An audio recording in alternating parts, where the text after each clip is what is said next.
ರಾಜ್ಯದಲ್ಲಿ ರೈತರಿಗೆ ಏಕಾಏಕಿ ನೋಟಿಸ್ ಕೊಟ್ಟಿರೋದ್ರಿಂದ ಏನಿರ್ಬೋದು?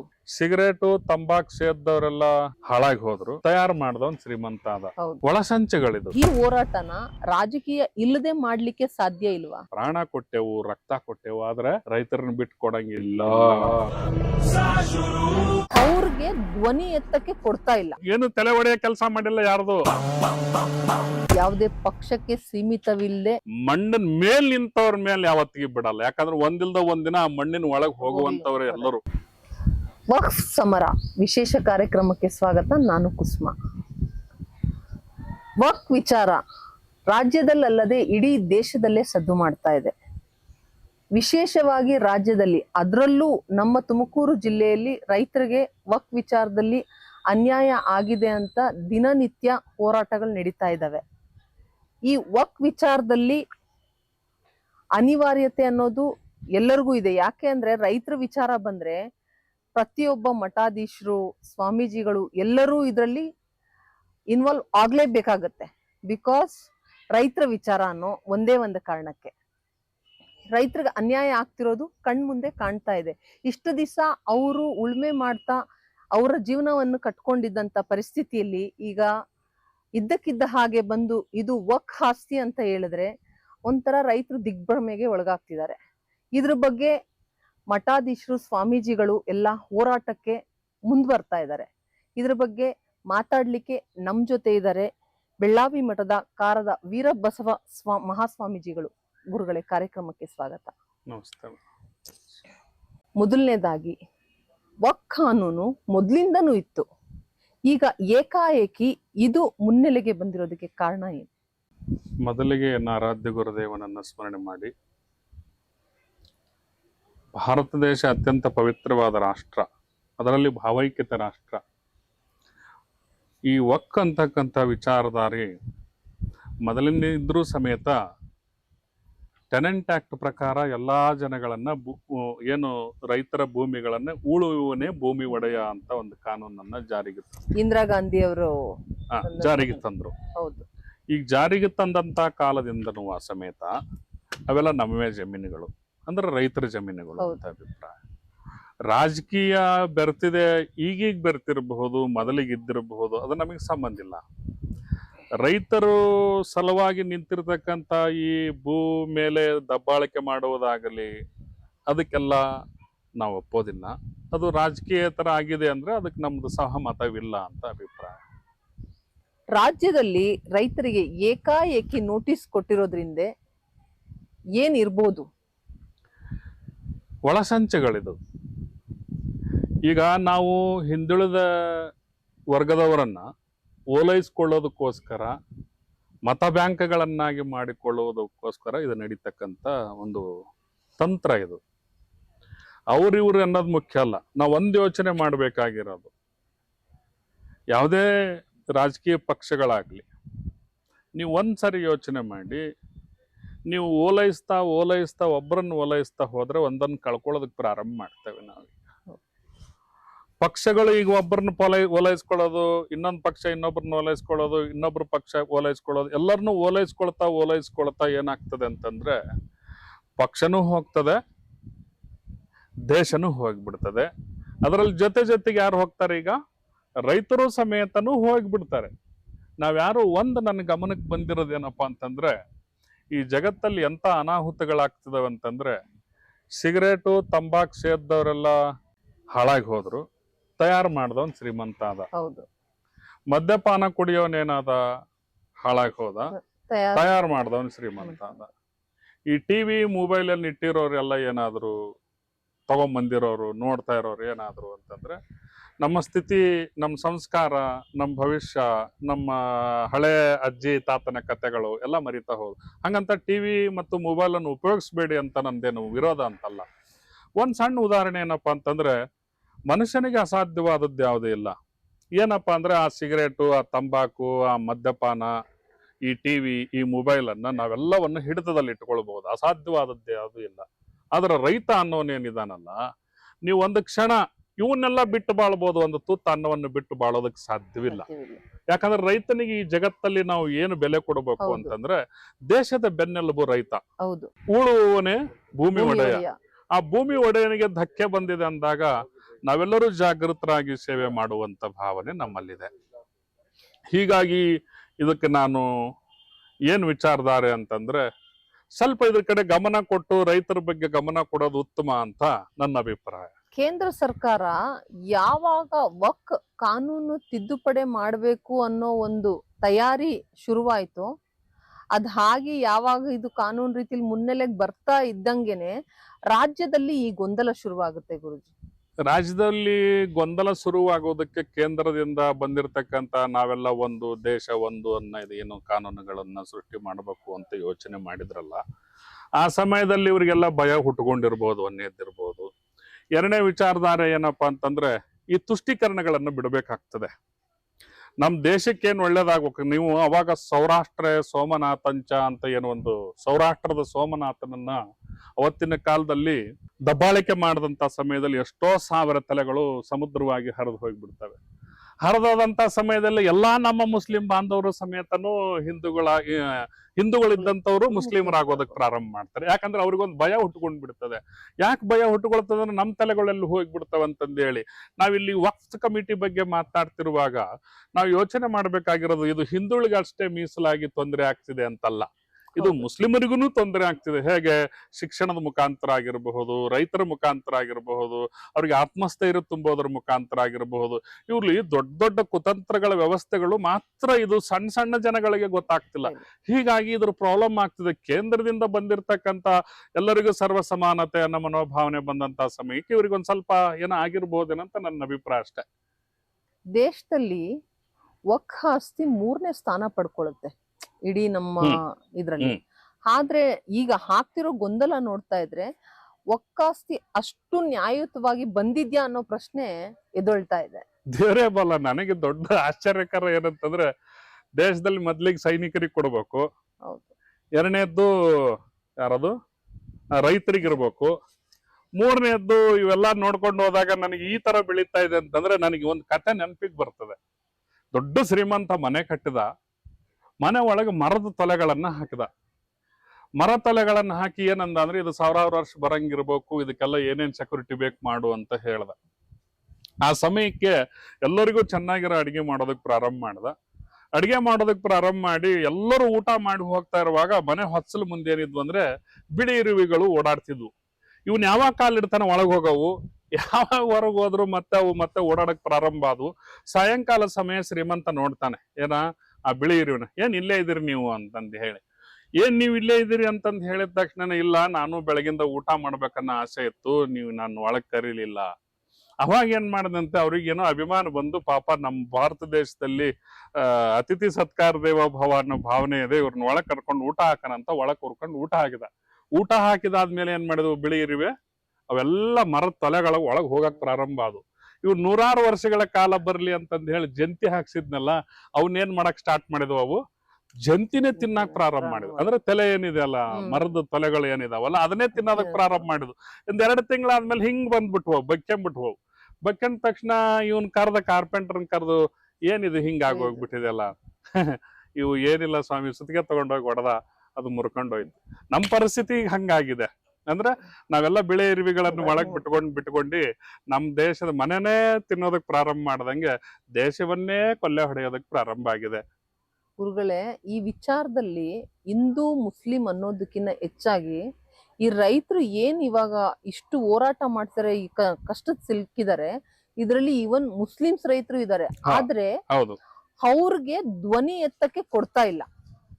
ಅವರ ಮುಖಂಡರುಗಳು ಏನ್ ಹೇಳ್ತಾರೆ, ನೀವು ಇಸ್ಲಾಂ ವಿರುದ್ಧ ಹೋಗ್ತೀರಾ ಅಂದ್ರೆ ಇಲ್ಲಿ ಆ ರೈತನ ಕಷ್ಟ, ಅವನ ಊಟ, ಅವನ ದೈನಂದಿನ ಜೀವನಕ್ಕಿನ್ನ ಅವರು ಬೇರೆ ರೀತಿಲಿ ಅವ್ರನ್ನ ಅಡ್ಡ ಆಗ್ತಾ ಇದ್ದಾರೆ. ಹೋರಾಟದ ವಿಚಾರ ಇರ್ಲಿ ಇಲ್ಲ, ಅದು ಏನಾಗುತ್ತದೆ ಅಂತಂದ್ರೆ ಅವ್ರಿಗೂ ಭಯ ಇದೆ ಅಂತ ನಾ ಹೇಳ್ದೆ ಅವಾಗ್ಲೇನೆ. ಹೆಂಗೆ ಅಂತಂದ್ರೆ ನಮ್ಮನ್ನೆಲ್ಲಿ ಏನ್ ಮಾಡಿಬಿಡ್ತಾರೋ ಏನೋ ಅನ್ನೋ ಭಯಕ್ಕೋಸ್ಕರ ಈ ತರದ ಭಾವನೆಗಳು ಹುಟ್ಕೊಂಡಿದ್ದಾವೆ. ಭಾರತ ದೇಶದಲ್ಲಿ ಎಲ್ಲರೂ ನಾವೆಲ್ಲ ಒಂದು ಅನ್ನೋ ಮನೋಭಾವನೆ ಬಂದ್ರೆ ಅವ್ರಿಗೆ ಭಯ ಪಡೋಂತ ಅವಶ್ಯಕತೆ ಏನಿರಲ್ಲ. ಬಟ್ ಅವರಿಗೆ ಪಾಪ ಶಿಕ್ಷಣ ಸಂಸ್ಕಾರ ಕಡಿಮೆ ಇರ್ಬೋದೇನೋ ಅಂತ ನನ್ನ ಅಭಿಪ್ರಾಯ. ಈ ಶಿಕ್ಷಣ ಅನ್ನೋದನ್ನೋದು ಇದ್ದಿತ್ತು ಅಂದಿದ್ರೆ ಅವರೆಲ್ಲ ಈ ತರದ ಯೋಚನೆಗಳು ಬರ್ತಿರ್ಲಿಲ್ಲ. ಸಂಹಾರ ಹಿಂದೆ ನಮ್ಮನ್ನ ಹಿಂಗ್ ಮಾಡ್ಬಿಡ್ತಾರೆ ಹಂಗ್ ಮಾಡ್ತಾರೆ ಅಂತಂದ್ರೆ ನಾವು ಈಗ ಹೆದರ್ಬೇಕಾಗಿತ್ತು. ನಾವೇ ಹೆದರ್ಬೇಕಾಗ್ತದೆ ಈಗ. ಯಾಕಂದ್ರೆ ಇವತ್ತು ವಕ್ಫ್ ಕಮಿಟಿ ಬಗ್ಗೆ ಮಾತಾಡ್ತಿದೀವಿ ಅಂದ್ರೆ ಸುಪ್ರೀಂ ಕೋರ್ಟ್ ಡಿಸಿಷನ್ ಕೊಡಕ್ ಬರಲ್ಲ. ವಕ್ಫ್ ಕಮಿಟಿ ಒಳಗೆ ಜಡ್ಜ್ ಮುಸ್ಲಿಮರೇ ಆಗಿರ್ಬೇಕು, ಅಲ್ಲಿ ಲಾಯರ್ಗಳು ಜಡ್ಜ್ ಮುಸ್ಲಿಮರೇ ಆಗಿರ್ಬೇಕು. ಎಲ್ಲವನ್ನೂ ನೋಡ್ಕೊಂಡು ಹೋದಾಗ ನಾವೇನಾದ್ರೂ ವಕ್ಫ್ ಕಮಿಟಿ ಮುಂದೆ ಹೋಗಿ ನಿಂದಿರ್ತೇವೆ ಅಂತಂದ್ರೆ ನಮ್ಗೇನು ಕೆಲಸ ನಡೀತೇವಂತ ಗ್ಯಾರಂಟಿ ಇಲ್ಲ. ಮುಸ್ಲಿಮ್ರು ಹೋಗಿ ನಿಂತರು ಕೆಲಸ ಆಗ್ತಾವಂತ ಗ್ಯಾರಂಟಿ ಇಲ್ಲ. ಯಾಕಂದ್ರೆ ಅಲ್ಲೇನು ಅದು ಆ ಜಾಗವನ್ನ ಅಕ್ವೈರ್ ಮಾಡ್ಬೇಕು ಅನ್ನೋ ಭಾವನೆ ಬಂದಿರ್ತದೋ ಅದು ಹಾಗೆ ಆಗ್ತದೆ ನಮ್ಮ ಮನೋಭಾವನೆ.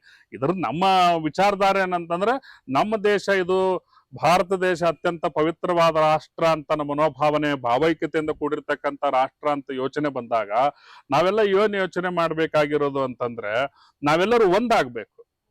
ರೈತರ ಮಕ್ಕಳನ್ನ ಮನೋಭಾವನೆ ಬರಬೇಕು. ನಮ್ ದೇಶದಕ್ಕೆ ಅನ್ನ ನಮಗ್ ಕೊಡ್ತಾ ಇದ್ದಾನೆ ಅಂತಂದ್ರೆ ನಾನು ಅವಾಗ್ಲೇ ಹೇಳ್ದಾಗೆ ಯಾರು ಏನ್ ತಿಂದ್ರು ಬದುಕಕ್ ಆಗಲ್ಲ, ಬಟ್ ಅನ್ನ ತಿಂದೇ ಬದುಕ್ಬೇಕು. ಅವ್ರಿಗೇನಾದ್ರು ನಾವೆಲ್ಲ ರೈತರ ಮಕ್ಕಳೇ, ನಾವೆಲ್ಲ ಅಗರ್ಭ ಶ್ರೀಮಂತರ ಕೋಟ್ಯಾಧೀಶರ ಮಕ್ಕಳು ಅನ್ನೋದಕ್ಕೆ ನಮ್ಗೇನ್ ಹೆಮ್ಮೆ ಇಲ್ಲ. ನಮ್ಗೆ ಹೆಮ್ಮೆ ಇರೋದೇನಂದ್ರೆ ನಾವು ರೈತರ ಮಕ್ಕಳು, ನಾವು ದುಡಿದು ಭೂಮಿ ತಾಯಿ ನಂಬದವ್ರು, ಮಣ್ಣಿನ ಮೇಲೆ ಆಸೆ ಇದೆ. ಆದ್ರೆ ಮಣ್ಣಿನ ಮೇಲ್ ನಿಂತವ್ರ ಮೇಲೆ ಯಾವತ್ತಿಗೆ ಬಿಡಲ್ಲ. ಯಾಕಂದ್ರೆ ಒಂದಿಲ್ದ ಒಂದಿನ ಆ ಮಣ್ಣಿನ ಒಳಗ್ ಹೋಗುವಂತವ್ರೆ ಎಲ್ಲರೂ. ಅದು ಎಲ್ಲರಿಗೂ ಅದು ಗಮನ ಇದ್ರೆ ಒಳ್ಳೇದು ಅನ್ನೋದು ಒಂದು ನನ್ನ ಅನಿಸಿಕೆ. ಗುರುಗಳೇ, ಇವಾಗ ದೇವಸ್ಥಾನಕ್ಕಿರ್ಲಿ ಮಠಕ್ಕಾಗಿ ದಾನಿಗಳು ಎಷ್ಟೋ ಭೂಮಿಯನ್ನ ಕೊಟ್ಟಿದ್ದಾರೆ. ಆದ್ರೆ ಇವಾಗ ಆ ಭೂಮಿಗಳಲ್ಲೂ ಕೂಡ ವಕ್ಫ್ ಹೆಸರು ಆ ಪಾಣಿಯಲ್ಲಿ ನನಗೆ ದೊಡ್ಡ ನೋವಾಗಿರೋದೇನಂತಂದ್ರೆ ಗದಗ ಜಿಲ್ಲೆ ಒಳಗೆ ಮುರುಡಗಿರಿ ಅನ್ನದಾನೇಶ್ವರ ಮಹಾಸ್ವಾಮಿಗಳು ವಿಚಾರ ತಿಳ್ಕೊಂಡೆ ನಾನು. ಹಂಗೆ ಅವರು ಮಠದಲ್ಲಿ ಸೇವೆ ಮಾಡ್ತಾ ಇರುವಂತ ಸಮಯದಲ್ಲಿ ಸ್ವಾಮೀಜನ 2 ಎಕರೆ ಜಮೀನನ್ನು ಕೊಡ್ತಾರೆ. ನೀವು ಇಲ್ಲಿ ನೀವೊಂದು ನಮ್ದು ಒಳ್ಳೆತನ ನೋಡಿ ಹೆಂಗಿರ್ತದೆ ಅನ್ನೋದಕ್ಕೆ ಆ ಸ್ವಾಮೀಜರು ಏನ್ ಮಾಡಿದ್ರು ಅಂದ್ರೆ 2 ಎಕರೆ ಜಮೀನನ್ನು ಕೊಟ್ಟಿ ನೀವೆಲ್ಲ ನಮ್ ಜೊತೆಗೆಲ್ಲ ಅವಿನಾಭಾವ ಸಂಬಂಧದಿರ್ಬೇಕು. ನಮ್ ಬಸವಣ್ಣ ಏನ್ ಹೇಳಿದಾನೆ ಅಂದ್ರೆ ಇವ ನಮ್ಮ ಮನೆಯ ಮಗನೆಂದೆನಿಸೆಯ ಅನ್ನೋ ಮನೋಭಾವನೆಯಿಂದ ಎಲ್ಲರೂ ಒಂದಾಗಿರ್ಬೇಕು, ಭಾರತಾಂಬಿಯ ಮಕ್ಕಳಾಗಿರ್ಬೇಕು ಅನ್ನೋ ಭಾವನೆಯಿಂದ 2 ಎಕರೆ ಜಮೀನನ್ನು ಕೊಡ್ತಾರೆ. ಇವತ್ತು ಅವ್ರ ಹಣೆ ಬರ ಏನಾಗಿದೆ ಅಂತಂದ್ರೆ ಅವ್ರದ್ದು ವಕ್ಫ್ ಮಠಕ್ಕೆ ಸೇರ್ಕೊಂಡ್ಬಿಟ್ಟಿದೆ. ಈಗ ಅದೇ ಇಲ್ಲಿ ಗೊಂದಲ ಸೃಷ್ಟಿ ಆಗ್ತಿರೋದಲ್ಲೇ. ಎಸ್, ಅದು ಏನ್ ಸರ್ವೆ ನಂಬರ್ ಇರ್ತದ ಅದು ಪೂರೆಲ್ಲ ಅವ್ರದೇ ಅಂತ ಹೋದಾಗ ಇದು ಎಷ್ಟು ಅನಾಹುತ. ಸ್ವಾಮಿಗಳ ಪರಿಸ್ಥಿತಿ ಏನಾಗಿರ್ಬೋದು ಇವತ್ತು. ಎಷ್ಟೋ ಜನ ಈಗ ನಾವು ಎಲ್ಲರೂ ಒಂದೊಂದ್ ಕಡೆಗೆ ಭಾಷಣ ಮಾಡೋರಿದ್ರು, ಏನಂದ್ರೆ ಇಸ್ಲಾಂ ಅಂದ್ರೆ ಶಾಂತಿ ದೂತದ ಒಂದು ಪ್ರತೀಕ ಅಂತ ಹೇಳಿ. ಇವತ್ ನಮ್ಗೆ ಏನ್ ಹೇಳ್ಬೇಕಂತ ಗೊತ್ತಾಗ್ತಿಲ್ಲ. ಮುಸ್ಲಿಮರನ್ನ ವಿರೋಧ ಮಾಡ್ತಿಲ್ಲ, ಇಸ್ಲಾಂ ಅಂತಕ್ಕಂಥದ್ದು ಏನಿದೆಯಲ್ಲ ಅದನ್ನ ನಾನು ಯೋಚನೆ ಮಾಡಿ ಮಾತಾಡ್ತಿರೋದು. ಏನಂತಂದ್ರೆ ಶಾಂತಿ ದೂತರಂದ್ರೆ ಹಿಂಗೆಲ್ಲ ಬೇಡ, ಎಲ್ಲರನ್ನೂ ಒಗ್ಗೂಡಿಸಿ ಕುತ್ಕೊಂಡು ಯೋಚನೆ ಮಾಡಿ ನಿರ್ಧಾರ ತಗೊಳ್ಳಿ. ಇದಕ್ಕೆ ನಾವೇನನ್ನೋದು ಅಂದ್ರೆ ಕೇಂದ್ರ ಸರ್ಕಾರಗಳಾಗ್ಲಿ ರಾಜ್ಯ ಸರ್ಕಾರಗಳಾಗ್ಲಿ ಅವೆಲ್ಲ ಏನ್ ಮಾಡ್ಬೇಕು ಅಂತಂದ್ರೆ ಬೇಗನೆ ಇದನ್ನ ಕೂತ್ಕೊಂಡು ಎಲ್ಲರೂ ಬಗೆಹರಿಸುವಂತ ಕೆಲಸ ಮಾಡಿದ್ರೆ ರೈತರಿಗೆ ಒಳ್ಳೇದಾಗ್ತದೆ. ನಾವು ತಿನ್ನೋ ಅನ್ನದ ಮೇಲೆ ಅನ್ನಪೂರ್ಣೇಶ್ವರಿ ಒದ್ದಂಗ ಆಗ್ತದೆ. ನಮಗೆ ಅದಕ್ಕೆ ಏನ್ ಭಾವನೆ ಹುಡ್ದು ಅಂತಂದ್ರೆ ನಾ ಮೊನ್ನೆ ಒಂದು ವಿಚಾರದಲ್ಲಿ ಮಾತಾಡಿದೆ. ಏನಂತಂದ್ರೆ ರೈತರಿಗೆ ತೊಂದರೆಗಳಾಗ್ತವೆ ಅಂದ್ರೆ ರಕ್ತ ಕೊಟ್ಟೆವು, ಪ್ರಾಣ ಕೊಟ್ಟೆವು, ಆದ್ರೆ ಯಾವುದೇ ಕಾರಣಕ್ಕೂ ನಾವು ಆ ರೈತರ ಬಗ್ಗೆ ಒಂದಿಷ್ಟು ನೋವಾಗಿದೆ ಅಂತಂದ್ರೆ ಅವ್ರನ್ನ ಬಿಟ್ಟು ಕೊಡಲ್ಲ ಅನ್ನೋ ಭಾವನೆ ವ್ಯಕ್ತಪಡಿಸಿದ್ವಿ. ಯಾಕೆ ಹೇಳ್ತಿದೀವಿ ಅಂತಂದ್ರೆ ನಾವ್ ಇದನ್ನೇನಾದ್ರು ಈಗ ಮಾತಾಡ್ಲಿಲ್ಲ ಅಂತಂದ್ರೆ ನಮ್ಮ ಮಠ ಮಂದಿರಗಳು ಬದುಕ್ತಾ ಇರೋದೇ ಇವತ್ತು ಆ ರೈತರಿಂದ. ಇವತ್ ನಾವ್ ಒಂದಿಷ್ಟು ಅನ್ನ ತಿಂತಿದೀವಿ ಅಂತಂದ್ರೆ ನಾವೊಂದು ರೈತರಿಂದ. ಇವನ್ನೆಲ್ಲ ಯೋಚನೆ ಮಾಡ್ತಾ ಹೋದಾಗ ನಾವು ರೈತರ ಹಿಂದಿರ್ಲಿಲ್ಲ, ದೇಶದ ಹಿಂದಿರ್ಲಿಲ್ಲ, ಹೋರಾಟ ಮಾಡ್ಲಿಲ್ಲ ಅಂತಂದ್ರೆ ಮತ್ತಿನ್ಯಾರು ಮಾಡೋದು? ಬುದ್ಧಿಜೀವಿಗಳೇ ಮಾಡ್ಲಿಲ್ಲ ಅಂದ್ರೆ ಕಷ್ಟ ಆಗ್ತದೆ. ಇವಾಗ ಇದ್ರಲ್ಲಿ ರಾಜಕೀಯ ಅನ್ನೋ ವಿಚಾರ ಬಂದಿದ್ದಕ್ಕೆ ನಾನು ಈ ಪ್ರಶ್ನೆ ತಗೊಳ್ತಿದ್ದೀನಿ ಗುರುಜಿ. ದಿನೇ ದಿನೇ ಇದು ರಾಜಕೀಯ ಸ್ವರೂಪ ಪಡ್ಕೊಂಡ್ರೆ ಜನರಲ್ಲಿ ಗೊಂದಲ ಉಂಟಾಗಕ್ ಶುರುವಾಗುತ್ತೆ. ಯಾಕೆ ಅಂದ್ರೆ ಆ ರಾಜಕೀಯ ಪಕ್ಷಗಳು ಅವ್ರವ್ರ ರೀತಿಯಲ್ಲಿ ಹೋರಾಟ ಮಾಡ್ತಾ ಹೋಗ್ತಾರೆ. ಆದ್ರೆ ಈ ಹೋರಾಟನ ರಾಜಕೀಯ ಇಲ್ಲದೆ ಮಾಡ್ಲಿಕ್ಕೆ ಸಾಧ್ಯ ಇಲ್ವಾ? ಸಾಧ್ಯ ಇದೆ, ಸಾಧ್ಯ ಇಲ್ಲ, ಸಾಧ್ಯನೇ ಇಲ್ಲ. ಯಾಕೆ ಅಂದ್ರೆ ಬಹುಮತ ನಮಗೆಲ್ಲಿ ಕಡಿಮೆ ಆಗಿಬಿಡ್ತದಂತ ಯೋಚನೆ ಮಾಡೋ ದೃಷ್ಟಿ ಬಂದಾಗ ಮಾತ್ರ ಫೇಲ್ ಆಗ್ತದೆ. ನಾವೆಲ್ಲ ಭಾರತಾಂಬೆಯ ಮಕ್ಕಳು, ರೈತರ ಮಕ್ಕಳು ಅಂತ ಎಲ್ಲರೂ ಒಂದಾಗ್ಬಿಟ್ರೆ ಇಲ್ಲಿ ಯಾವ ಪಕ್ಷನು, ನೀವು ಯೋಚನೆ ಮಾಡಿ, ಇದನ್ನ ಹಂಗೆ ಬಿಟ್ಕೊಂಡು ಹೋಗ್ಬಿಟ್ರೆ ದೇಶ ನಮ್ಮದು ಅಂದಾಗ ಎಲ್ಲಿ ಯಾವ ಪಕ್ಷ ಉಳಿತದೆ ಹೇಳಿ? ಇತ್ತ ಬಿಜೆಪಿ, ಇತ್ತ ಕಾಂಗ್ರೆಸ್, ಇತ್ತ JDS, ಇತ್ತ ಇನ್ನೊಂದು ಪಕ್ಷೇತರ, ಇವನ್ನೆಲ್ಲ ನೋಡ್ಕೊಂಡು ಹೋದಾಗ ಎಲ್ಲಿ ಉಳಿತಾರ ಅವರು? ಎಲ್ಲ ಇದು ಬಂದ್ಬಿಡ್ತದಲ್ಲ. ವಕ್ಫ್ ಅಂತ ಬಂತು ಅಂದ್ರೆ ಎಲ್ಲ ಮುಗಿದೋಯ್ತಲ್ಲ. ದೇಶ ಅವ್ರ ಕೈಯಲ್ಲಿ ಕೊಟ್ಟು ನಾವು ಸುಮ್ ಕುಂದ್ರಬೇಕಾಗ್ತದೆ. ಎಷ್ಟೋ ಚಂದ ಇತ್ತೇನೋ ಬ್ರಿಟಿಷರ ಕಾಲ ಅನ್ನಂಗ ಆಗೋಗ್ಬಿಡ್ತದೆ ಈಗ ಎಲ್ಲ. ಇಲ್ಲ ಇವಾಗ ಇದೆಲ್ಲ ಆಗ್ತಿರೋದ್ ನೋಡಿದ್ರೆ ಎಷ್ಟೋ ಜನ ಈ ಮಾತುಗಳನ್ನ ಹೇಳ್ತಿದ್ದಾರೆ. ನಾವು ಅಯ್ಯೋ ನಮ್ ದೇಶಕ್ಕೆ ಸ್ವತಂತ್ರ ಬಂದಿಲ್ಲ ಅಂದ್ರೆ ನಾವ್ ಚೆನ್ನಾಗಿದೆ, ಅವ್ರ ಆಡಳಿತದಲ್ಲೇ ನಮ್ಗೆ ಒಂದು ಶಿಸ್ತುಬದ್ಧ ಕಾನೂನು ನಡೀತೇನೋ ಅನ್ನೋ ಮಾತುಗಳು ಎಷ್ಟೋ ಜನಗಳ ಬಾಯಲ್ಲಿ ನಾವು ಕೇಳಿದೀವಿ. ಅಲ್ಲ, ನಾವು ಈಗ ಸ್ವತಂತ್ರರೇ, ಹಂಗಂತ ಅದಕ್ಕೆ ಹೋಗ್ಲಿ ಅಂತ ಅಭಿಪ್ರಾಯ ಅಲ್ಲ, ಹಿಂಗ್ ಬರದೇ ಇದ್ರೆ ಉತ್ತಮ ಅಂತ ನನ್ನ ಅಭಿಪ್ರಾಯ. ಯಾಕಂದ್ರೆ ಇದು ಹೀಗ್ ಬೆಳೆಯೋದಕ್ಕೆ ಅದು ಸಮಂಜಸವಲ್ಲ. ಎಲ್ಲರೂ ಒಂದಾಗ್ಬೇಕು.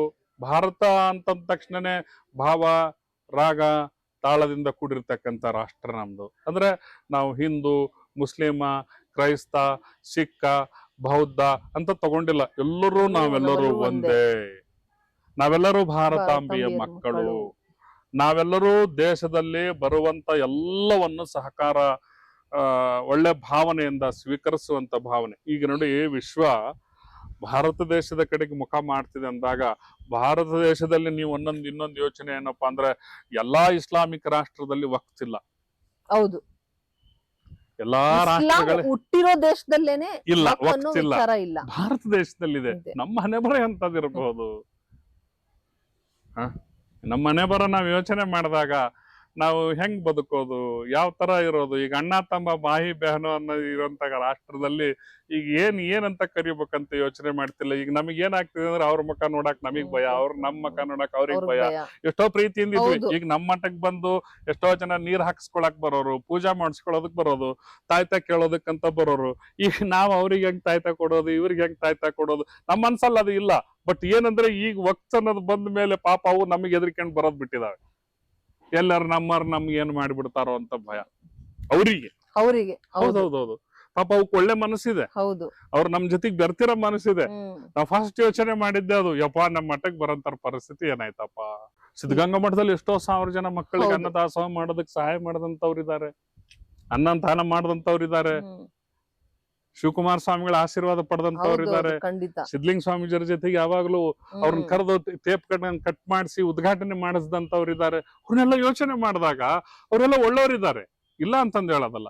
ಒಂದಿಷ್ಟು ಜನ ಹುಳುಗಳು ಏನಾಗಿದೆ ಅಂದ್ರೆ, ಈ ಒಂದೆರಡು ಒಳಗ್ ಹೋಗಿ ಮರ, ಮನೆ, ದೇಶ, ಊರು ತಿನ್ನೋದಕ್ ಪ್ರಾರಂಭ ಮಾಡಿದಾವೆ. ಇವಾಗ ನಾವು ತುಮಕೂರು ವಿಚಾರಕ್ಕೆ ಬರೋಣ ಗುರುಗಳೇ. ತುಮಕೂರಲ್ಲಿ ಅನೇಕ ರೈತರ ಜಮೀನ ಇದ್ರಲ್ಲಿ ಪಾಣಿಯಲ್ಲಿ ವಕ್ಫ್ ಹೆಸರು ಬಂದಿದೆ. ಇದಕ್ಕೆ ಮಠಾಧೀಶರ ಕಡೆಯಿಂದ ಯಾವ ರೀತಿ ಹೋರಾಟ ಇರುತ್ತೆ? ಮೇಡಮ್, ನಾನು ಅವಾಗ್ಲೇ ಹೇಳ್ಬಿಟ್ಟಿದ್ದೀನಿ, ರೈತರ ಸಲುವಾಗಿ ಏನಾದ್ರು ತೊಂದರೆ ಬಂದ್ರೆ ನಾವು ಮಠ ಮರಿಬೇಕಾಗ್ತದೆ, ಹೋರಾಟಕ್ಕೆ ನಿಲ್ಬೇಕಾಗ್ತದೆ. ಯಾಕೆ ಈ ಮಾತನ್ನ ಹೇಳ್ತಿದ್ದೀನಿ ಅಂತಂದ್ರೆ, ನಾವು ಯಾವ ರಾಜಕಾರಣಿಗಳನ್ನ ನಂಬಿ ಮೊದಲಿಗೆ ಮಠ ಸ್ಥಾಪನೆ ಮಾಡಿಲ್ಲ ಮೇಡಮ್. ಅವತ್ತು 12ನೇ ಶತಮಾನದಲ್ಲಿ ಎಲ್ಲಾ ಸಂಘದ ಶರಣರು ಸಮೇತ ಒಂದುಗೂಡಿ ಕಾಯಕದಿಂದ, ದಾಸೋಹದಿಂದ, ಜ್ಞಾನದಾಸೋಹದಿಂದ ಸಮಾಜವನ್ನ ನಿರ್ಮಾಣ ಮಾಡಬೇಕಂತಂದು ಹೇಳೇನೆ ಅನ್ನದಾಸೋಹ, ಜ್ಞಾನದಾಸೋಹ. ಇವತ್ತು ಅವ್ರನ್ನೆಲ್ಲ ನೋಡ್ಕೊಂಡು ಹೋದಾಗ ನಾವು ರೈತರ ಜೊತೆಗೆ ಯಾವಾಗ್ಲೂ ಇರ್ತೀವಿ ಮೇಡಮ್. ಇವತ್ತೇ ಅಂತಲ್ಲ, ಯಾವಾಗ್ಲೂ ಇರ್ತೀವಿ. ನಾನು ಅವಾಗ್ಲೇ ಹೇಳ್ದಂಗೆ ಏನು ಹೇಳಿದೆ ಅಂತಂದ್ರೆ, ಪ್ರಾಣ ಕೊಟ್ಟೆವು, ರಕ್ತ ಕೊಟ್ಟೆವು, ಆದ್ರೆ ರೈತರನ್ನ ಬಿಟ್ಟು ಕೊಡಂಗಿಲ್ಲ, ಯಾವುದೇ ಕಾರಣಕ್ಕೂ ಬಿಟ್ಟು ಕೊಡಂಗಿಲ್ಲ. ಕಾರಣ ಏನಂತಂದ್ರೆ, ನಮ್ಮ ದೇಶ ಮೊದಲಿಗೆ, ನಮ್ಮ ಸೈನಿಕರ ಮೊದಲಿಗೆ, ನಮ್ಮ ರೈತರ ಮೊದಲಿಗೆ, ಆಮೇಲೆ ನಾವೆಲ್ಲ ಬರೋದು. ಎಲ್ಲ ಮಿಕ್ಕಿದ್ದ ಆಮೇಲೆ ಅವೆಲ್ಲ. ಇದು ಗಟ್ಟಿಯಾಗಿದ್ರೇನೆ ಉಳಿಯೋದು ಮೇಡಮ್. ಭೂತಾಯಿ ಮೆಚ್ಚಿ ಬದುಕ್ತವ್ರು ಎಷ್ಟೋ 1000 ಲಕ್ಷಾಂತರ ಜನ ಮೇಡಮ್. ಇವತ್ತು ರೈತರು ತಮ್ಮ ಮನೆ ಒಳಗ್ ಪ್ರಾಬ್ಲಮ್ ಆಗಿದೆ ಅಂದ್ರು ಅವರು ಒಪ್ತಿಲ್ಲ. ರೈತನಿಗೆ ಭೂಮಿ ಏನಾದ್ರು ಪ್ರಾಬ್ಲಮ್ ಆಗ್ತದೆ ಅಂತಂದ್ರೆ ಅವ್ರು ಸಹಿಸಲ್ಲ. ಹೌದು, ದಿನ ಬೆಳಿಗ್ಗೆ ಆದ್ರೆ ಭೂಮಿ ತಾಯಿ 1 ವರ್ಷ ಲಾಭ ಕೊಡ್ತಾಳೆ, 1 ವರ್ಷ ನಷ್ಟ ಕೊಡ್ತಾಳೆ. ಅವ್ರು ಯಾವತ್ತಿಗೂ ಅದನ್ನ ಏನು ತಲೆ ಒಡೆಯ ಕೆಲಸ ಮಾಡಿಲ್ಲ ಯಾರ್ದು. ಅವ್ರು ಏನ್ ಮಾಡಿದಾರೆ ಅಂದ್ರೆ, ನೀ ಇವತ್ತು ಲಾಸ್ ಮಾಡಿದ್ಯಾ, ಮುಂದಿನ ವರ್ಷ ನಂಗೆ ಕೊಡ್ತೀಯಾ, ಅದೇ ಆಸೆ ಅವರಿಗೆ, ಅದೇ ಭಾವನೆ. ಇವತ್ತಿಗೂ ಕೈ ಮುಗದೆ ನಮಸ್ಕಾರ ಮಾಡೆ, ಭೂತಾಯಿಗೆ ನಮಸ್ಕಾರ ಮಾಡೆ, ನನಗೆ ರಕ್ಷಣೆ ಮಾಡಮ್ಮ, 4 ಜನಕ್ಕೆ ಅನ್ನ ಕೊಡ್ತಿದ್ದೀನಮ್ಮ ಅಂತ ಬೇಡ್ಕೊಳ್ತಾರೆ. ನೋಡಿ, ದುಳಿದದ್ದರಲ್ಲಿನೂ ಸಮೇತ ದಾನ ಅಂತ ಮಾಡ್ತಾರೆ. ದಾನ ಅಂತ ಮಾಡಿದಾಗಲೇ ಮಠ ಮಂದಿರಗಳು, ಅನ್ನದಾಸೋಹಗಳು, ಅರವಟ್ಟಿಗೆಗಳು, ಅಂಗನವಾಡಿಗಳು, ಏನದು ಆಶ್ರಮಗಳು, ಆಮೇಲೆ ಅನಾಥಾಶ್ರಮಗಳು, ಇವೆಲ್ಲ ಹೆಂಗೆ ಅಂತಂದ್ರೆ ಎಲ್ಲ ದುಡ್ಡಿರ್ತವೆ ಅಂತಂದಲ್ಲ. ಅಲ್ಲಿ ರೈತರ ಇರ್ತಾನೆ, ಒಬ್ಬ ದೇಶ ಕಾಯೋನು ಇರ್ತಾನೆ, ಒಬ್ಬನ ಸಮಾಜ ಸೇವೆ ಮಾಡೋನು ಇರ್ತಾನೆ, ಅವರಿಂದ ನಮಗೆ. ಹೀಗಾಗಿ ಅವರಿಗೋಸ್ಕರ ಅಂದಾಗ ನಾವು ಮೊದಲಿಗೆ ನಿಲ್ತೀವಿ ಮೇಡಮ್, ಅದರಲ್ಲೇನು ಸಂಶಯನೇ ಇಲ್ಲ. ಇನ್ನೊಂದು ವಿಚಾರ, ಇಲ್ಲಿ ಈ ಗೊಂದಲ ಶುರುವಾಗಿದ್ದೇನೆ ಕೇಂದ್ರ ಸರ್ಕಾರ ವಕ್ಫ್ ವಿಚಾರವಾಗಿ ಕಾನೂನು ತಿದ್ದುಪಡಿ ತರ್ತಿದೆ ಅಂತ. ಇದು ತಿದ್ದುಪಡಿ ತರ್ತಿದೆ, ಆದ್ರೆ ಅದ್ ಯಾವ ರೀತಿ ಏನು ಅನ್ನೋ ಅರಿವು ಇದನ್ನ ಇಡೀ ದೇಶದಲ್ಲಿ ಸ್ವಲ್ಪ ಅರಿವು ಮೂಡ್ಸಿದ್ರೆ ಮಾತ್ರನೇ ಸಾಧ್ಯ. ಅರಿವು ಆಗ್ಬೇಕು ಮೇಡಮ್. ಇದು ಅರಿವಾದ್ರೆ ವಕ್ಫ್ ಅಂದ್ರೆ ಏನು ಅಂತ ಫಸ್ಟ್ ಅರಿವು ಆಗ್ಬೇಕು. ಎಸ್, ನನಗೆ ವಕ್ಫಿನ ಬಗ್ಗೆ ಅನ್ನೋದಕ್ಕಿಂತನೂ ಎಲ್ಲರೂ ತಿಳ್ಕೊಳ್ಬೇಕಾಗಿರತಕ್ಕಂಥ ವಿಷಯ. ಹಿಂದೂ, ಮುಸ್ಲಿಂ, ಕ್ರೈಸ್ತ, ಬೌದ್ಧ, ಸಿಖ್ ಎಲ್ಲರೂ ತಿಳ್ಕೊಳ್ಬೇಕಾಗಿರತಕ್ಕಂಥ ವಿಷಯ ಇದು. ಯಾಕೆ ಅಂತಂದ್ರೆ ವಕ್ಫ್ ಅಂತಕ್ಕಂಥದ್ದು ಯಾವ ರಾಷ್ಟ್ರಗಳಲ್ಲಿ, ಇಸ್ಲಾಮಿಕ್ ರಾಷ್ಟ್ರಗಳಲ್ಲಿ ಇಲ್ಲ. ಅದು ಭಾರತ ದೇಶದಲ್ಲಿ ಮಾತ್ರ ಇರೋದು. ಇನ್ನೊಂದ್ಸರಿ ಹೇಳ್ತಿದ್ದೀನಿ ನಾನು, ಭಾರತ ದೇಶದಲ್ಲಿ ಮಾತ್ರ ಇರೋದು. ಅದ್ರ ರೂಲ್ಸ್ಗಳೇನು ಅಂತಂದ್ರೆ ನನಗೆ ತಿಳಿದ ಮಟ್ಟಿಗೆ ಅಲ್ಲಿ ಯಾವುದೇ ಕಾನೂನುಗಳಿರಲಿ ಮುಸ್ಲಿಮರೇ ಆಗಿರ್ಬೇಕು, ಅದು ಇಸ್ಲಾಮಿಕ್ನವನೇ ಆಗಿರ್ಬೇಕು ಅಂತ ಅಭಿಪ್ರಾಯ. ಎರಡನೇದು ಇನ್ನೊಂದೇನಪ್ಪಾ ಅಂತಂದ್ರೆ ಅಲ್ಲಿರೋ ಲಾಯರ್ಗಳಾಗಲಿ, ಅಲ್ಲಿರೋ ಕೆಲಸ ಮಾಡೋರಾಗಲಿ, ಆ ವ್ಯವಸ್ಥೆಗಳಾಗಲಿ ಎಲ್ಲರೂ ಅವರೇ ಆಗಿರ್ಬೇಕು ಅಂತ ಅಭಿಪ್ರಾಯ. ನಾವು ಏನಾದ್ರೂ ನಮ್ ಪ್ರಾಬ್ಲಮ್ಗಳಿದೆ ಸುಪ್ರೀಂ ಕೋರ್ಟಿಗೆ ಅರ್ಜಿ ಹಾಕೊಳ್ಳೋಣ ಅಥವಾ ಹೈಕೋರ್ಟಿಗೆ ಅರ್ಜಿ ಹಾಕೊಳ್ಳೋಣ, ಏನು ಸಿವಿಲ್ ಕೋರ್ಟಿಗೆ ಹಾಕೊಳ್ಳೋಣ ಅಂದ್ರೆ ಅದು ನಡೆಯಲ್ಲ. ನಿಮಗೆ ಗೊತ್ತಿರ್ತದೆ ಸಾಮಾನ್ಯವಾಗಿ ಅದು ಅಲ್ಲಿ ಏನು ನಡೆಯಲ್ಲ. ಹೈಕೋರ್ಟ್ ಅಲ್ಲಿ ಒಂದ್ ಬೆಂಚ್ ಇಟ್ಟಿದ್ದಾರೆ, ಅದ್ರಲ್ಲೂ ಎಲ್ಲ ಮುಸ್ಲಿಂ ಅಲ್ಲ. ಅದು ಹಾಗೆ ವಕ್ಫ್ ಅಂದ್ರೆ ಹಾಗೆ ಅದು ಎಲ್ಲರೂ ಅವರೇ ಆಗಿರ್ಬೇಕು ಅಂತ ಅಭಿಪ್ರಾಯ. ಅಲ್ಲಿ ಅವ್ರು ಏನ್ ದೋಷ ಮಾಡ್ಕೊಂಡು ಹೋದ್ರು ನಾವ್ ಯಾರೋ ಪ್ರಶ್ನೆ ಮಾಡೋ ಹಾಗಿಲ್ಲ, ಅದನ್ನ ಮಾಡೋ ಹಾಗಿಲ್ಲ, ಮಾಡೋಂಗೂ ಇಲ್ಲ. ಮೊನ್ನೆ ಒಬ್ರು ರೈತರು ಹೇಳ್ತಾ ಇದ್ರು, ಮೇಡಮ್ ನಾವು ಕೊರಟಗೆರೆ ಅವರು ಒಂದ್ ಹಳ್ಳಿಯಲ್ಲಿ ಅರೌಂಡ್ 60 ಎಕರೆ ಅಷ್ಟು ವಕ್ ಪಾಣಿಯಲ್ಲಿ ತೋರಿಸ್ತಾ ಇದೆ ಅಂತ ಅವರು ಅದನ್ನ ಬೆಂಚ್ ಅಲ್ಲಿ ಹಾಕೊಂಡಿದೀವಿ ಅಂತ. ನಮ್ಮ ಸ್ವಾಮೀಜಿಯವರುಗಳೆಲ್ಲ ಕೊರಟಗೆರೆ ಕ್ಷೇತ್ರದಲ್ಲಿ ಮೊನ್ನೆ ಒಂದು ಹೋರಾಟ ಮಾಡಿದ್ದಾರೆ. ಹಿಂಗೆ ನಾವೆಲ್ಲ ನಮಗ್ ತಿಳಿದು ಬಂದಂಗೆ ನಮ್ಮ ತುಮಕೂರು ಜಿಲ್ಲೆಯಲ್ಲೇ ಅಂದಾಜು 600 ಎಕರೆಯಲ್ಲಿ ವಕ್ ಪಾಣಿ ತೋರಿಸ್ತಾ ಇದೆ. ಪಾಣಿಯಲ್ಲಿ ವಕ್ ಹೆಸರು 100% ತೋರಿಸ್ತಾರೆ ಮೇಡಮ್. ಈಗ ಕಣ್ಣು ಮುಚ್ಕೊಂಡು ಕುತ್ಕೊಂಡ್ರೆ ನಮ್ಮ ಮನೆ ಒಳಗನೆ ಬಿಳಿಯರು ಒಳಗ್ ಹೋಗ್ತವೆ. ಇದು ಒಳಗ್ ಹೋಯ್ತು ಅಂತಂದ್ರೆ ಮುಗಿದೋಯ್ತು, ಇನ್ನು ಹೊಡೆದ್ ಹಾಕಕ್ ಸಾಗಂಗಿಲ್ಲ, ಮತ್ತೆ ಹೊಸ ಮರನೇ ಹಾಕ್ಬೇಕು ಅದಕ್ಕೆ. ಹಂಗೆ ನಾವು ಇಲ್ಲಿ ವಕ್ಫ್ ಅಂತಕ್ಕಂಥ ವಿಚಾರಧಾರೆಗಳನ್ನ ತೆಗೆದುಕೊಂಡಾಗ ಫಸ್ಟ್ ನಾವು ಜಾಗೃತರಾಗ್ರೆ ಏನಾಗ್ಬೇಕಂದ್ರೆ ಕೇಂದ್ರ ಸಮಿತಿ ಆಗಿರ್ಬೋದು, ರಾಜ್ಯ ಸಮಿತಿಗಳಾಗಿರ್ಬೋದು, ಕೇಂದ್ರ ಸರ್ಕಾರ ಆಗಿರ್ಬೋದು, ರಾಜ್ಯ ಸರ್ಕಾರಗಳಾಗಿರ್ಬೋದು, ಅವ್ನ ಮೊದಲಿಗೆ ಕುತ್ಕೊಂಡು ರೈತರಿಗೆ ತೊಂದರೆ ಆಗ್ಬಾರ್ದು, ದೇಶಕ್ಕೆ ತೊಂದರೆ ಆಗ್ಬಾರ್ದು, ನಾವೆಲ್ಲ ಅಣ್ಣ ತಮ್ಮದಿರಾಗಿ ಬದುಕಬೇಕು. ಆ ವಕ್ಫಿಂದ ಏನ್ ಲಾಭ ಏನ್ ನಷ್ಟ ಅನ್ನೋದು ಫಸ್ಟ್ ತಿಳ್ಕೊಂಡು ಅದನ್ನ ಜನಗಳಿಗೆ ತಿಳಿಸಿ ಎಂತ ಅನಾಹುತ ಅಂದ್ರೆ ವಕ್ಫಿಂದ ಎಷ್ಟೋ ಮುಸ್ಲಿಮರಿಗೆ ಪಾಪ ಗೊತ್ತಾಗ್ತಿಲ್ಲ, ಅವರಿಗೆ ಶಿಕ್ಷಣದ ಬಗ್ಗೆ ಎಷ್ಟೋ ಮುಸಲ್ಮಾನರಿಗೆ ಈ ವಕ್ ಏನ್ ಕೆಲಸ ಮಾಡುತ್ತೆ, ಇದರಿಂದ ನಾವೇನ್ ಲಾಭ ಪಡ್ಕೋಬಹುದು ಅಥವಾ ನಮ್ಗೆ ಏನ್ ಉಪಯೋಗ ಇದೆ ಅನ್ನೋ ಅರಿವೇ ಇಲ್ಲ, ಗೊತ್ತಿಲ್ಲ ಪಾಪ ಅವ್ರಿಗೆ, ಗೊತ್ತಾಗ್ತಿಲ್ಲ ಅವ್ರಿಗೆ. ಅದು ಗೊತ್ತಾಗ್ಬಿಟ್ಟಿದ್ರೆ ಅವರು ಈಗ ಮೊನ್ನೆ ತುಮಕೂರಲ್ಲಿ ಹೋರಾಟ ಮಾಡೋದಕ್ಕೆ ನಿಂತಿದಾರ. ಅವರು ನಿಂತರೂ ಸಮೇತ ಒಳಗ್ ಹೋಗಿ ಓಡೋಗ್ಬಿಡ್ಬೇಕಾಗ್ತದೆ. ಯಾಕಂದ್ರೆ ನಾನು ಬೆಳಗ್ಗೆ ಎದ್ದು ಅಣ್ಣನ ಮುಖ ನೋಡ್ಬೇಕಲ್ಲ, ತಮ್ಮನ ಮುಖ ನೋಡ್ಬೇಕಲ್ಲ. ಇಲ್ಲ, ಅಣ್ಣನ ಮುಖ ತಮ್ಮನ ಮುಖ ನೋಡ್ಬೇಡಿ, ಈಗ ದೇಶದ ಮುಖ ನೋಡಿ, ರೈತರ ಮುಖ ನೋಡಿ. ಫಸ್ಟ್ ಅದನ್ನ ಮಾಡ್ಬೇಕಾಗಿರೋದು. ಅನ್ನಥೋ ಪ್ರಾಣ. ನಾವು ಅನ್ನವನ್ನೇ ಪ್ರಾಣವನ್ನಾಗಿ ಬದುಕಿಸಿಕೊಂಡಿದ್ದೀವಿ. ಹಸಿವಿಗೆ ಬೇಕಾಗಿರೋದು ಎಲ್ಲರೂ ಮಾಡೋದು ಹೊಟ್ಟೆಗಾಗಿ ಬಟ್ಟೆಗಾಗಿ. ಹಂಗಂತ ಹೇಳಿ ನಮ್ ತನ ಮಾರ್ಕೊಳ್ಳಿ ಅಂತಲ್ಲ. ನಮ್ ತನವನ್ನು ಮಾರ್ಕೊಂಡು ಅನ್ನ ಬೇಡ ಯಾರು ಬದುಕಲ್ಲ. ಅದ್ರ ಬಗ್ಗೆ ಮೊದಲಿಗೆ ಗಮನ ಕೊಡುವಂತದ್ದು ಇದು ಆಗಬೇಕಾಗಿತ್ತು. ನಮ್ ದುರ್ದೈವ ವಶಾತ್ ಏನಾಗಿದೆ ಅಂದ್ರೆ ಎಲ್ಲರೂ ಒಳಗ್ ಬಂದಿ ನಮಗೆ ನಮ್ ದೇಶನೇ ಕೊಳ್ಳೆ ಹೊಡಿತಾ ಇದೆ ಅಂತ ಅಭಿಪ್ರಾಯ. ನಮಗೆ ನೋವಿನ ಸಂಗತಿ ಇದೆಯಲ್ಲ, ಇವೆಲ್ಲ ಆಗಬಾರ್ದು. ನಾವೆಲ್ಲ ಇವತ್ತು ನವತರುಣರು, ನಾವು ದೇಶಕ್ಕಾಗಿ ಹೋರಾಟ ಮಾಡಬೇಕು, ಸಮಾಜ ಕಟ್ಟಬೇಕು, ಊರುಗಳನ್ನ ಗ್ರಾಮಗಳನ್ನ ಕಟ್ಟಬೇಕು, ಸಂಸ್ಕಾರ ಕೊಡಬೇಕು, ಶಿಕ್ಷಣ ಕೊಡಬೇಕು ಅಂತ ಹೇಳಿ ಒಳ್ಳೊಳ್ಳೆ ಯೋಜನೆಗಳನ್ನ ತಂದಿದ್ದಾರೆ. ನಾ ಎಲ್ಲ ಸರ್ಕಾರ ವಿರುದ್ಧಗಳಿಗೆ ಮಾತಾಡಕ್ ಇಷ್ಟ ಇಲ್ಲ. ಎಷ್ಟೋ ಒಳ್ಳೊಳ್ಳೆ ಕೆಲಸಗಳನ್ನ ತಂದಿದ್ದಾರೆ. ಆ ಒಳ್ಳೆ ಕೆಲಸದಲ್ಲಿ ಇಂಥದೊಂದು ಯಾಕೆ ಬಂತು ಅಂತ ನಮಗೆ ಬಹಳ ಅದು ನೋವು ಅನಿಸ್ತದೆ. ಅದು ಬರಬಾರ್ದಾಗಿತ್ತು, ಬರಬಾರದು. ಅದು ಬಂತು ಅಂದ್ರೆ ನಮ್ ದೇಶಕ್ಕೆ ನಮ್ಮಂಥ ನತದೃಷ್ಟರೋ ಯಾರಿಲ್ಲ ಅಂತ ಅಭಿಪ್ರಾಯ. ಅದಾಗಬಾರ್ದು. ಗುರುಗಳೇ, ಇಷ್ಟೊತ್ತು ಮಠ ಅಲ್ಲದೆ ರೈತರಿಗೋಸ್ಕರ ರಕ್ತ ಬೇಕಾದ್ರೂ ಕೊಡ್ತೀವಿ, ಆದ್ರೆ ಅವ್ರಿಗೆ ತೊಂದರೆ ಆಗ್ತಿದೆ ಅಂದ್ರೆ ನಾವು ಸುಮ್ನೆ ಕುತ್ಕೊಳ್ಳೋದಿಲ್ಲ. ಇದರಲ್ಲಿ ಸಮಾಜದಲ್ಲಿ ಇದು ಒಂದು ನಮ್ಮ ಕರ್ತವ್ಯ ಅಂತ ಅವ್ರಿಗಾಗ್ತಿರೋ ತೊಂದರೆ ಬಗ್ಗೆ ತುಂಬಾ ಮನಸ್ಸು ಬಿಚ್ಚಿ ತುಂಬಾ ಸಮಾಜಕ್ಕೆ ಒಂದು ಒಳ್ಳೆ ಮೆಸೇಜ್ ಅನ್ನ ಕೊಟ್ಟಿದ್ದೀರಾ. ಧನ್ಯವಾದಗಳು ಗುರು. ನಂದು ಇಷ್ಟೇ ಮೇಡಮ್, ಹೊಸ ಚಾನಲ್ ಪ್ರಜಾಶಕ್ತಿ ತಯಾರು ಮಾಡಿದಿರಿ. ಆ ಪ್ರಜಾಶಕ್ತಿಯಿಂದ ಇವತ್ತು ವಕ್ಫ್ ಬಗ್ಗೆ ಮಾತಾಡೋದಕ್ಕೆ ಪ್ರಾರಂಭ ಮಾಡಿಸಿದಿರಿ. ಜೊತೆಯಲ್ಲಿ ನಾನು ಇದೇ ಪ್ರಥಮ ಅಂತ ನನ್ನ ಅಭಿಪ್ರಾಯ. ಯಾಕಂದ್ರೆ ನಾನು ಯಾವುದೋ ಇಂಟರ್ವ್ಯೂ ಮಾಡ್ಕೊಳಕ್ ಇಷ್ಟಪಟ್ಟಿರ್ಲಿಲ್ಲ. ಇದು ರೈತರ ಬಗ್ಗೆ ಬಂದು ಅಂದಾಗ, ದೇಶದ ಬಗ್ಗೆ ಬರ್ತದೆ ಅಂದಾಗ, ನಮ್ಮ ಮಕ್ಕಳ ಶಿಕ್ಷಣದ ಬಗ್ಗೆ ಬರ್ತದೆ ಅಂದಾಗ, ನಮ್ ನಮ್ ನಮ್ ನಮ್ಮ ಮೇಲೆ ಅದು ಅತಿಕ್ರಮಣ ಮಾಡೋದಕ್ಕೆ ಪ್ರಾರಂಭ ಮಾಡ್ತದೆ ಅಂದಾಗ ನಾವು ನಿಂದಿರಲೇಬೇಕಾಗ್ತದೆ.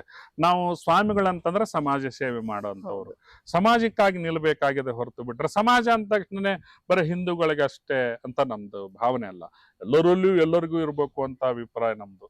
ಯಾಕಂದ್ರೆ ಎಲ್ಲರೂ ನಮ್ಮವರೇ, ಎಲ್ಲರೂ ನಮ್ಮೊಳಗಿರೋರೆ, ಎಲ್ಲರೂ ನಮ್ಮ ಹತ್ರನೇ ಇರೋಂಥವ್ರು, ಇವರೆಲ್ಲ ನಮ್ಮ ಸಹಭಾಗಿತ್ವದಲ್ಲಿರ್ತಕ್ಕಂಥವ್ರು.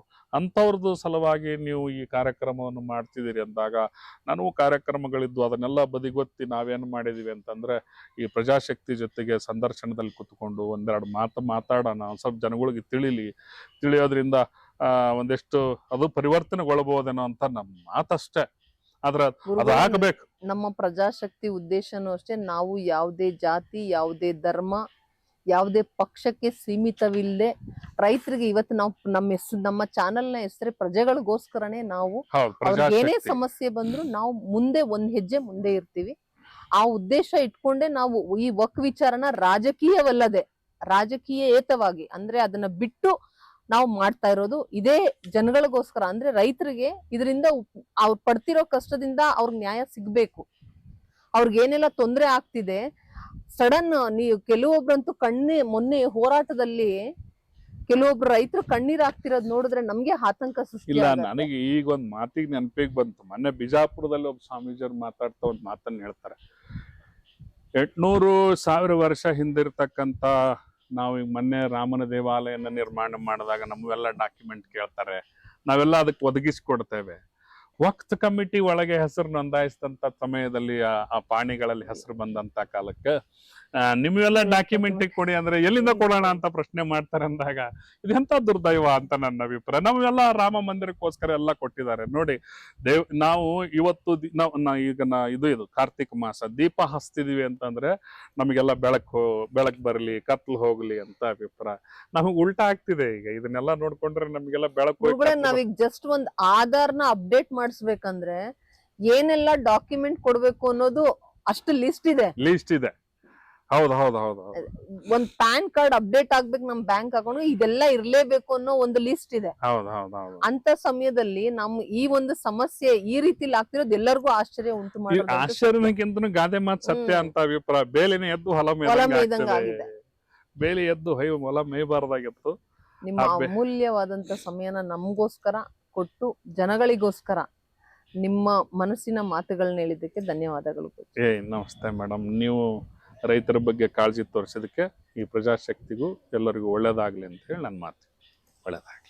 ನೋಡಿದ್ರಲ್ಲ ವೀಕ್ಷಕರೇ, ರೈತರ ವಿಚಾರ ಬಂದಾಗ ನಾವು ರಕ್ತ ಕೊಡ್ತೀವಿ, ಆದ್ರೆ ಭೂಮಿನ ಮಾತ್ರ ಬಿಟ್ಕೊಡೋದಿಲ್ಲ. ರೈತರ ಪರ ನಾವ್ ಯಾವಾಗ್ಲೂ ಇದ್ದೀವಿ. ರೈತರಿಗೆ ಏನೇ ಸಂಕಷ್ಟ ಬಂದ್ರು ಯಾತಕ್ಕೆ ನಾವು ಜೊತೆ ನಿಲ್ತೀವಿ, ರೈತರೇ ನಮ್ಮ ದೇಶದ ಬೆನ್ನೆಲುಬು. ಈ ರೀತಿಯಲ್ಲಿ ಬೆಳ್ಳಾವಿ ಮಠದ ಕಾರದ ವೀರ ಬಸವ ಮಹಾಸ್ವಾಮೀಜಿಗಳು ಅವರ ಮನದಾಳದ ಮಾತುಗಳನ್ನ ರೈತರ ವಿಚಾರದಲ್ಲಿ ಅಂದ್ರೆ ರೈತರಿಗೆ ಆಗ್ತಿರೋ ತೊಂದರೆ ಬಗ್ಗೆ ಏನೆಲ್ಲಾ ತೊಂದರೆಗಳಿದೆ ಅನ್ನೋದನ್ನ ವಿವರವಾಗಿ ಅವ್ರು ತಿಳಿಸ್ಕೊಟ್ಟಿದ್ದಾರೆ. ಈ ವಕ್ ವಿಚಾರ ಬಂದಾಗ್ಲಿಂದ ಎಲ್ಲರಲ್ಲೂ ತುಂಬಾ ಗೊಂದಲ ಉಂಟಾಗಿತ್ತು. ಏನು ಸಡನ್ ಆಗಿ ಪಾಣಿಗಳಲ್ಲಿ ಅವ್ರ ಹೆಸರು ಬಂದಿರೋದು, ಇದೆಲ್ಲ ರೈತರಿಗೆ ತುಂಬಾ ಆತಂಕನ ಒಳಗ್ ಮಾಡಿಸಿದೆ.